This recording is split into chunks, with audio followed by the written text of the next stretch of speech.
Assalamu alaikum jama'a. Yau zan koya muku yadda za ku buɗe account a wayarku ta hannu ba tare da ka yi downloading na application ko wani abu ba. Kawai za ka buɗe shi yanzu. A fara. Ok, farko dai za ka shiga gun da za ka sa lamba wadda za ka tafi. Sai ka sa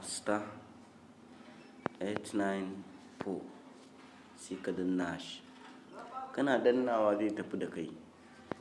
Sai ka zaɓi layin da za ka buɗe account ɗin. Sai ka jira. Amma fa ku yi da sauri saboda yana harbo mutane in lokacin ku ya cika.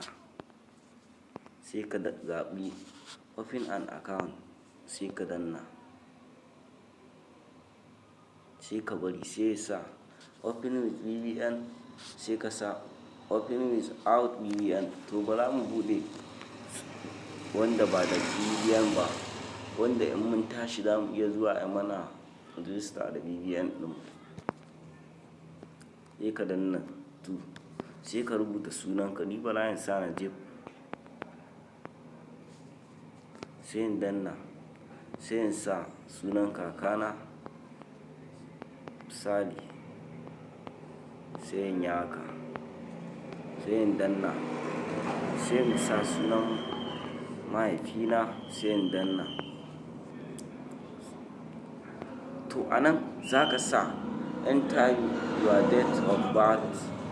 Gashi nan sun baka ma misali bara mu sa 0404 sai ka sa 2000 sai ka danna send.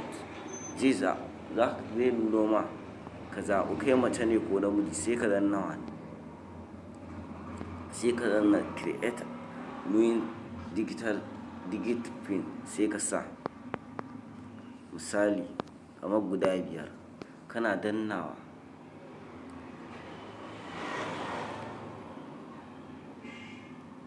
To kaga successful open account.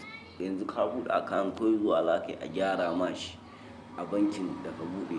Wannan account ɗin da na buɗe a First Bank ne. Gashi nan congratulations Najib your account. Za ka buɗe ga lamba account ɗin nan. Sai ka tafi. Gashi nan to activate divide transaction. Sai ka je kawai ka danna OK. Gashi nan sun ma. Jama'a don Allah in kun san ba ku danna subscribing ba a wannan channel, ku daure ku danna domin mu dinga kawo muku sababbin shirye-shirye, sababbin koyarwa akai-akai. Mungode.